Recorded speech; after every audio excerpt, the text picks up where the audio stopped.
இது மகிமை நேரம்.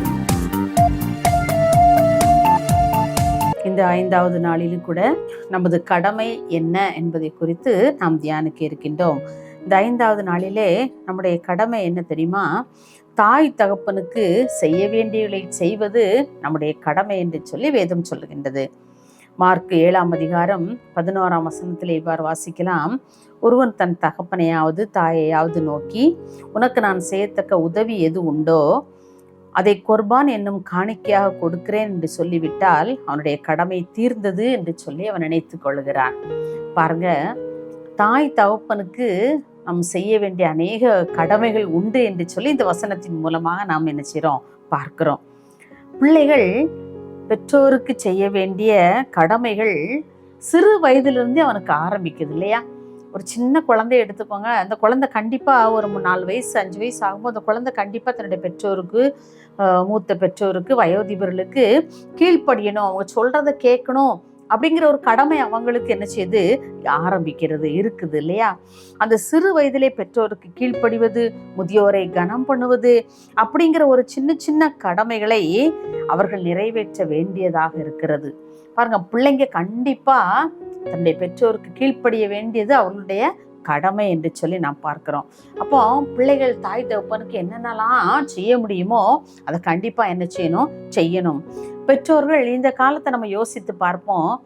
இன்றைக்கு உரிய பிள்ளைகள் தங்களுடைய பெற்றோரை கனம் பண்றாங்களா? பெற்றோருடன் உட்கார்ந்து பேசுறாங்களா? அவங்களுக்கு என்ன வேணும்? இன்னைக்கு ஏன் டயர்டா இருக்கீங்கம்மா, அல்லது ஏன் டயர்டா இருக்கீங்கப்பா, ஏன் இப்படி இருக்குதுங்க, ஏன் என்ன ஏதாவது கேட்குறாங்களா? இல்லை, அவங்களுடைய வேலைக்கு பணிகளுக்கு போகிறாங்க, பணிக்கு போயிட்டு வந்தோன்னு தன்னுடைய குடும்பத்தை தான் பார்க்குறாங்க. நிறைய குடும்பங்களில் இது நடக்குது இல்லையா? இன்னைக்கு நம்ம யோசித்து பார்ப்போம். நம்முடைய தாய் தகப்பனை நம்ம எவ்வாறு கனம் பண்ணுகிறோம், அவர்களுக்கு செய்ய வேண்டிய காரியங்களை நாம் செய்கிறோமா? அது நம்மேல் விதிக்கப்பட்ட ஒரு கடமை என்பதை பிள்ளைகள் இன்றைக்கு யோசிக்கிறாங்களா? நம்ம அடிக்கடி யோசித்து பார்க்கணும். பெற்றோர்கள் இன்றைக்கு முதிர் வயதாகும் போது இந்த காலங்களிலே பிள்ளைகள் என்ன செய்யறாங்க, என்னுடைய பணி நிமித்தமாக உங்களெல்லாம் என்ன செய்ய முடியாது, பார்க்க முடியாது. நான் ஒர்க் பண்ணுறேன், என் ஒய்ஃப் ஒர்க் பண்ணுறா, அதனால எங்களால் என்ன செய்ய முடியாது, உங்களை கவனிச்சிக்க முடியாதுன்னு சொல்லி கொண்டு எங்கே சேர்த்துடுறாங்க, முதியோர் இல்லங்களில் கொண்டு என்ன செய்கிறாங்க, சேர்த்துறாங்களே. அவங்களுடைய கவனிக்க வேண்டிய முழு பொறுப்பு அந்த பிள்ளைகளுக்கு தான் உண்டு, முதியோர் இல்லத்துக்கு இல்லை. அந்த பிள்ளைகளுக்கு தான் முழு பொறுப்புகள் இருக்குது. ஆனால் இந்த நாட்களில் பிள்ளைகள் என்ன செய்கிறாங்க, பெற்றோர்களை கொண்டு அந்த முதியோர் இல்லத்தில் சேர்த்துறாங்க. முதியோர் இல்லத்தில் அவங்களுக்கு பிள்ளைகளிடத்தோட அன்பு அவங்களுக்கு அங்கே கிடைக்குமா? இல்லை. ஒருவேளை நல்ல ஸ்டாண்டர்டான நல்ல முதியோர் இல்லங்களில் நல்ல சாப்பாடு கிடைக்கலாம். அவங்க சொல்லிடுவாங்க, எவ்வளவு ஆனாலும் பரவாயில்ல, எங்கள் அம்மா அல்லது அப்பாவுக்கு நல்ல சாப்பாடு கொடுத்துருங்க, நல்லா படுத்து உறங்கலாம், இல்லை ஏசி ரூம்ஸ் கூட என்ன செய்யலாம், இருக்கலாம். ஆனால் அந்த அன்புக்காக அந்த உள்ளங்கள் ஏங்கும் இல்லையா? ஐயோ, என்னுடைய பிள்ளையினுடைய அன்பு எனக்கு இல்லையே, ஏதோ வேளைக்கு நான் சாப்பிட்றேன், நல்லா உறங்குறேன், அது ஒண்ணுதான். ஆனா அந்த அன்புக்காக ஏங்குகின்ற அந்த உள்ளங்களை ஆண்டவர் பார்த்து கொண்டே இருக்கின்றார். ஐயோ, என் மகன் என்ன ஒரு வார்த்தை கூட விசாரிக்கலையே, எப்படி இருக்கீங்கம்மான்னு சொல்லி கூட என் மகன் கேட்கலேன்னு சொல்லி இன்னைக்கு அநேக பெரியவர்கள் புலம்போதை நாம் பார்க்கிறோம்ல. இன்னைக்கு நம்முடைய வீடுகளிலே நம்முடைய பிள்ளைகள் எப்படி இருக்கின்றார்கள்? தாய் தகப்பனுக்குரிய கடமைகளை நான் நிறைவேற்றுவது என்னுடைய பணி என்று சொல்லி பிள்ளைகள் நினைக்கிறார்களா? எனக்கு தெரிந்த ஒரு உறவினர்கள் திருநெல்வேலியில் இருக்கிறாங்க. பாருங்க, என்னுடைய உறவினர் அந்த மாமா இறந்துட்டாங்க, அந்த அத்தை மட்டும் இருக்கிறாங்க. பாருங்க, அவங்க பார்த்தீங்கன்னா நல்ல பிள்ளைங்களை நல்லா படிக்க வச்சாங்க. ஒரு பையன் ஒரு பொண்ணு, 2 பேருமே வெளிநாட்டில் செட்டில் ஆகிட்டாங்க. பையனும் வெளிநாட்டில் இருக்கிறான், பொண்ணு வெளிநாட்டில் இருக்கிறாங்க. வீட்டில் கேமரா மாட்டியிருக்கிறாங்களாம். கேமரா மாட்டிட்டு வெளிநாட்டில் இருந்து இங்கே வீட்டில் நடக்கிற செயல்களை எல்லாம் அந்த கேமராவில் அவங்க பார்த்துக்கிறாங்களாம். என்ன பிரயோஜனம் யோசிச்சுப்பாங்க? ஒரு சர்வெண்ட், ஒரு அக்காவும் கூடவே வச்சுருக்காங்க. அவங்க தான் எல்லாம், அவங்களால எழும்பி நடமாட முடியாது. அப்போ ஆனால் அவங்க சொல்கிறாங்க, நான் என் பிள்ளையில எதற்காக நான் இவ்வளோ தூரம் படிக்க வச்சேன், எதற்காக நல்ல பணிக்கு அனுப்புனேனே, என்னை கவனிச்சுக்குவாங்கன்னு சொல்லி தானே. ஆனால் என்ன, அவங்களுடைய அன்பு எனக்கு கிடைக்கலையே. ஏதோ எனக்கு நல்ல ஆகாரங்கள் அந்த அக்கா செஞ்சு தர்றாங்க, வீட்டில் இருக்கிறேன், ஆனால் முதியோர் இல்லத்துக்கு அனுப்பலை, அவ்வளோதான். ஆனால் அவங்க ஒரு நாள் பேசும்போது சொன்னாங்க, ரொம்ப கஷ்டமாக இருந்து, நான் இதுக்காகவா என்னுடைய பிள்ளைகளை நான் படிக்க வைத்தேன், இதுக்காகவா என்னுடைய பிள்ளைகளை நான் இவ்வளவு செல்வமாக நான் வளர்த்தேனே, இப்படிப்பட்ட என்னுடைய சூழ்நிலையை பாருங்கன்னு சொல்லி ரொம்ப ஃபீல் பண்ணாங்க. எனக்கு ரொம்ப ஆச்சரியமாக இருந்தது.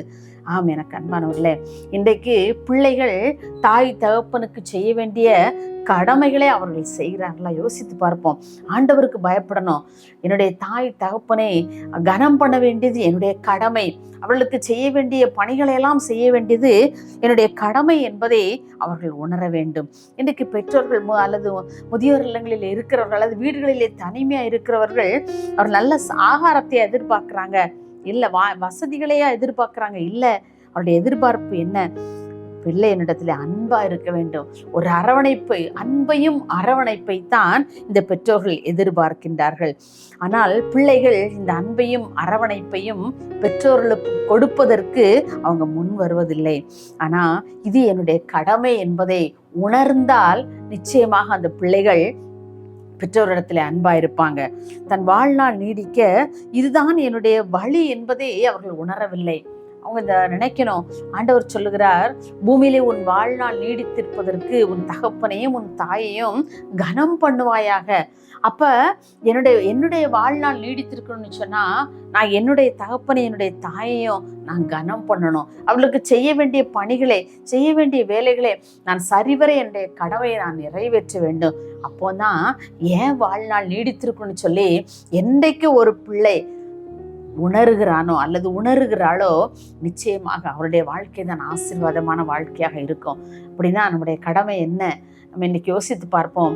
வயதான தன்னுடைய பெற்றோர்களை கவனிக்கும்படியான சூழ்நிலை ஒருவேளை உங்களுக்கு வந்திருந்துன்னா அதை சந்தோஷமாக நாம் செய்ய வேண்டும். அப்படிப்பட்ட சூழ்நிலை ஆண்டவர் கிருபைகளை ஆண்டவர் தந்திருப்பார் என்று சொன்னார். ஆண்டவரே, நீர் எனக்கு இப்படிப்பட்ட காரியங்களை தந்திருக்கிறதே, என்னுடைய பெற்றோரை கவனிக்க வேண்டிய ஒரு பணி எனக்கு தந்திருக்கிறீங்களே, இதுல நாங்க ரொம்ப கவனமா நிறைவேற்றோம். அவள் மனது நோகும்படி நான் நடந்து கொள்ளக்கூடாது என்று சொல்லி நம் ஆண்டவருடைய சமூகத்துல கேட்கும் பொழுது நிச்சயமாக ஆண்டவர் நம்முடைய வாழ்க்கையை ஆசீர்வதிப்பார். எனக்கு அன்பான பிள்ளைகளே, உங்களுடைய வாழ்க்கையிலே உங்களுடைய பெற்றோரை நீங்கள் எப்படி கனம் பண்ணுகிறீங்க? பெற்றோர்களை நீங்கள் கனம் பண்ணும் பொழுது உங்களுடைய வாழ்நாள் நீடித்திருக்கும் என்று சொல்லி வேதம் கூறுகின்றது. இன்றைக்கு நம்முடைய பெற்றோரிடத்துல அன்பையும் பாசத்தையும் நாம் காண்பிக்கிறோமா? அவர்கள் உங்களிடம் எதிர்பார்க்கிறது எல்லாம் என்ன? பணத்தையும் பொருளையும் அல்ல, உங்களிடத்திலிருந்து அன்பையும் பாசத்தையும் அரவணைப்பையும் தான் எதிர்பார்க்கிறாங்க. ஏதோ நான் காசை அள்ளி கொடுத்துட்டா எனக்கு எல்லாம் முடிஞ்சு போச்சு அப்படிங்கிறது இல்லை. அந்த காலத்துல அப்படிதான். குர்பான் என்னும் காணிக்கையை நான் என்னுடைய அப்பாவுக்காக இவ்வளவு காணிக்க, என்னுடைய அம்மாவுக்காக இவ்வளவு காணிக்கன்னு சொல்லி கொடுத்துட்டோன்னா சபையில எனக்கு எல்லாம் முடிஞ்சு போச்சுன்னு சொல்லி அந்த காலத்து மக்கள் பிள்ளைங்க நினைச்சாங்க. அப்படி இல்லை. இந்த காலத்துல மக்கள் அப்படிதான் இருக்கிறாங்க. அவங்களை கொண்டு முதியோர் இல்லத்துல சேர்த்துட்டா நல்ல சாப்பாடு கிடைக்கி, நல்லா கவனிச்சுக்கிறாங்க அப்படின்னு சொல்லி நினைச்சிட்டு நினைச்சிடறாங்க, கொண்டு பெற்றோர்களை முதியோர் இல்லத்துல சேர்த்துடுறாங்க. அப்படி இல்லை. எனக்கு அன்பான பிள்ளைகளே, உங்கள் பெற்றோர்களை நீங்கள் எவ்வாறு கனம் பண்ணுகிறீர்கள்? நாளைக்கு நீங்க உங்கள் பெற்றோர்களை எப்படி கவனிக்கிறீங்களோ அதே போலத்தான் உங்களுடைய பிள்ளைகளும் உங்களை கவனிப்பார்கள் இல்லையா?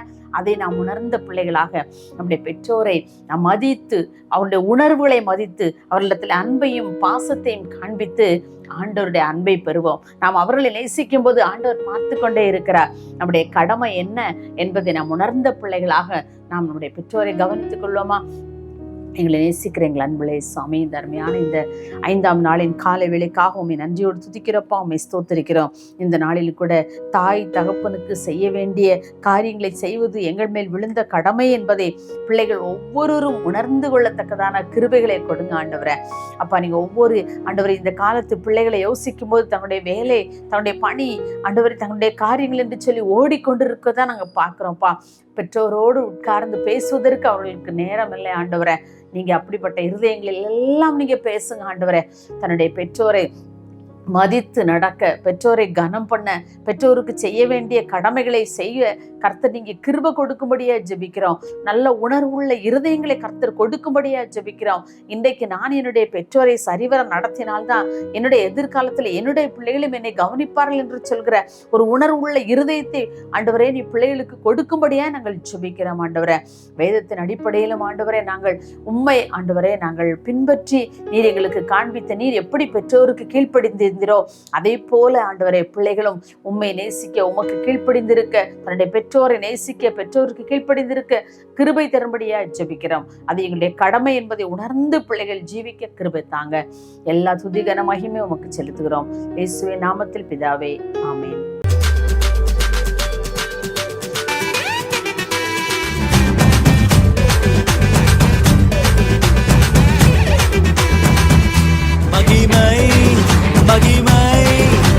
மகிமை மகிமை மகிமை